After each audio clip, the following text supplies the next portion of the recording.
Assalamualaikum warahmatullahi wabarakatuh.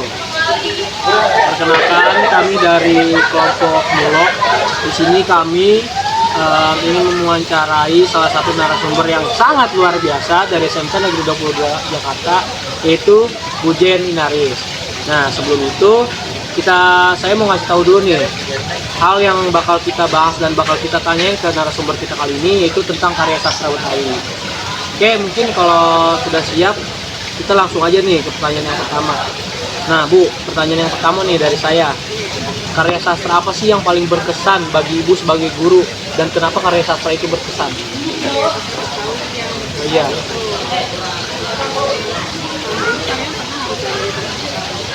Nah,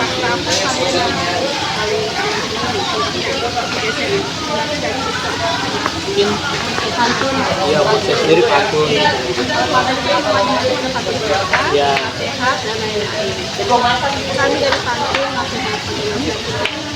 banyak karya sastranya atau yang membuat itu banyak sekali.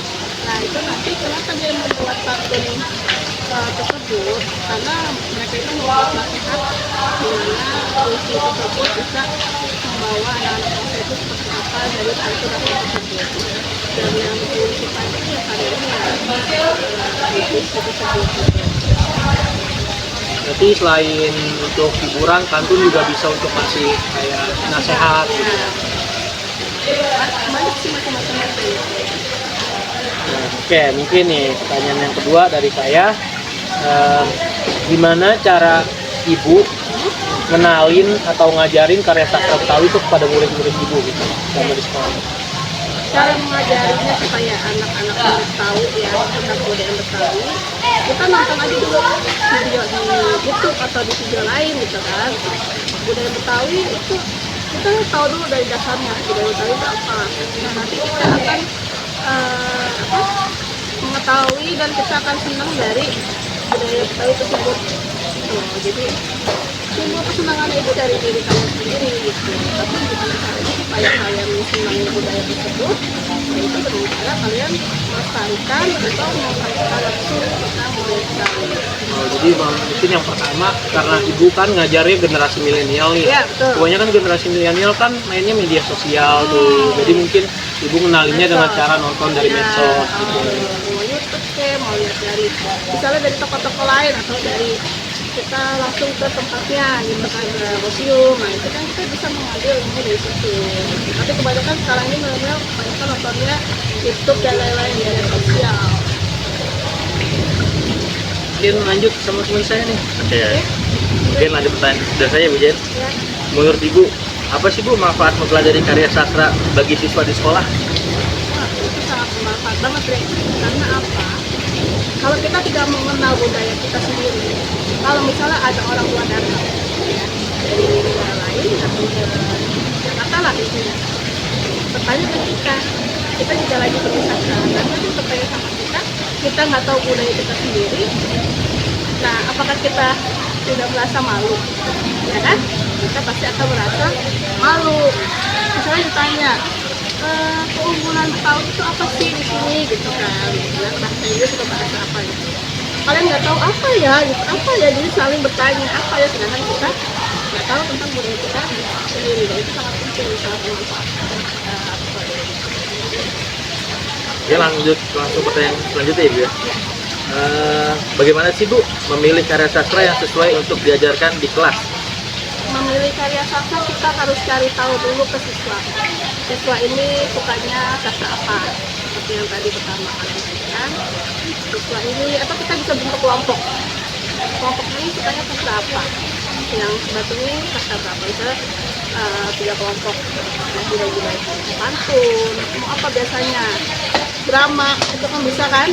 Nari. Nah, itu dari sastra tersebut kita akan mencari tahu kesukaannya sampai mana gitu. Kalau misalnya dalam satu kelompok itu misalnya kita ambil yang nari, ada yang nggak suka dengan kebudayaan nari atau tarian Betawi, nah dia sukanya di mana, di kelompok sini atau kelompok situ kan. Nah, kita harus tahu apa tempat-tempat atau kesukaan dari siswa tersebut supaya mereka suka budaya Betawi sendiri. saya mau nanya Bu, lanjut. selama Ibu ngajar di kelas itu apa aja sih Bu kendala yang Ibu hadapi dalam mengajar itu? Kendalanya bersama siswa. Iya. Oke. Ada positif negatifnya ya sebenarnya. Pertama, mungkin ada yang karena senang dengan budaya kita, dia mau mendengarkan ibu ajar gitu, sehingga pengen materi atau menyampaikan sesuatu. Mungkin ada yang nggak suka dengan budaya Betawi gitu kan. Tapi rata-rata kebanyakan suka sama budaya Betawi ya. Cuma mungkin tapi karena dia memang lagi males atau apa, jadi dia tidak mau mendengarkan arahan dari guru macam si anak-anak. Oke, lanjut aja pertanyaan selanjutnya itu, gimana sih Ibu memotivasi siswa agar tertarik dan antusias dalam mempelajari karya sastra Betawi? Motivasi, pengennya sih ibu pengen anak-anak itu, ayo coba kamu main ke kebudayaan Betawi, tidak hanya di sekolah.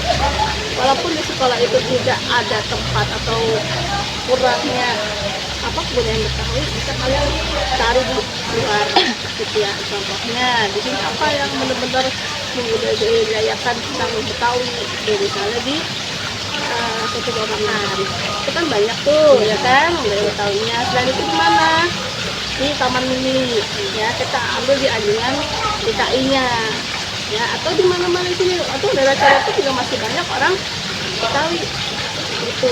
Motivasinya ibu harus menyampaikan ini Betawi bagus tau, kita tuh orang Jakarta bisa bangga, kita punya keunggulannya apa, keistimewaannya apa.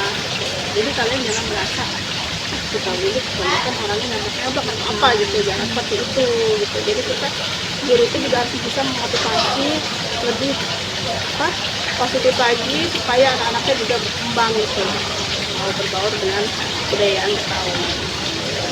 Biasanya orang Betawi itu kurang ini ya mau budaya sendiri, justru orang yang dari luar dari daerah lain dia sangat menarik gitu, Betawi kayak gitu, dia senang gitu, jadi malah dia mencoba gitu.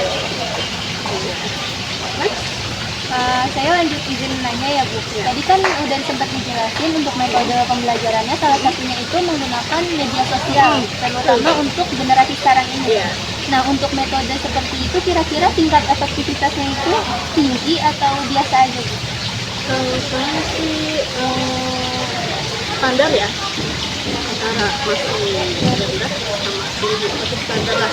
Jadi kita harus pelan-pelan gitu, pelan-pelan supaya gimana anak-anak atau siswa kita itu bisa mengembangkan perkembangan budaya Betawi ini. Dengan cara itu coba cari-cari di media sosial itu kan, atau secara langsung datang ke tempat budaya tersebut. Untuk pertanyaan selanjutnya itu kan kalau misalnya kita udah belajar nih, pasti ada hal yang harus dievaluasikan Bu. Nah, menurut Ibu cara yang paling tepat untuk mengevaluasi pelajaran tentang karya sastra Betawi yang sudah dilakukan itu dengan cara apa? Ini berarti Cara mengevaluasi. sama seperti kayak tadi mengevaluasi, kita cari tahu atau enggak kita kasih tahu ke anak-anak bahwa budaya Betawi itu bagus loh gitu, menarik loh gitu. Evaluasinya bagaimana? Ayo kita coba yuk kita praktek gitu. Praktek apa? Nari. Berarti nari Betawi itu apa aja? Praktekkan gitu ya, secara individu atau berkelompok. Lanjut kayak itu, mengevaluasi seperti apa? Bisa nggak dia membuat makanan daerah Betawi? Kalau bisa, berarti dia ada jadi dia suka dengan makanan Betawi karena suka melihat di jajanan di pinggir jalan tuh, seperti Betawi di pinggir jalan. Ya gitu, evaluasinya kita cari tahu dulu dia kesukaannya apa. Kalau memang dia suka, kita coba gitu, kita langsung gitu. Selanjutnya saya izin bertanya, apakah ada seniman karya sastra Betawi yang paling Ibu suka atau karyanya Ibu menjadikan contoh dalam membuat karya? Kalau yang terkenal itu kan Benyamin ya. Terus ada yang kedua Ibu kenal banget sama Ponori, almarhumah ya. Kalau Benyamin itu nggak terlalu tahu ya, maksudnya mungkin dia ceritanya dulu ketika lagu lah, penyanyi, pemain film ya, itu kan budaya kita budaya Betawi dia lah ditingkatkan, ya dikembangkan itu, dan terus dilanjutkan sama anak-anak muda sekarang lagu-lagu Benyamin itu dinyanyikan. Kalau ibu ya ini sih dua ya, kita semuanya sama Benyamin sama Ponori.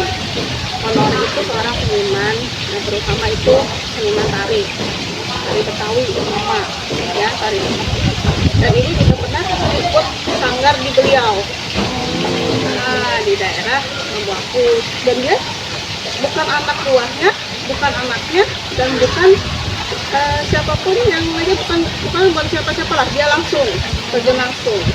Dengan biasa kita ngelihat Ponori itu kan dandan-dandan rapi gitu segala macam yang biasa kita lihat di TV. Tapi pas kita datang ya udah dengan gaya dia yang seperti masyarakat biasa gitu.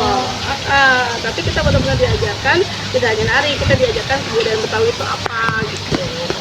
Itu yang itu kita sih utamanya mereka berdua.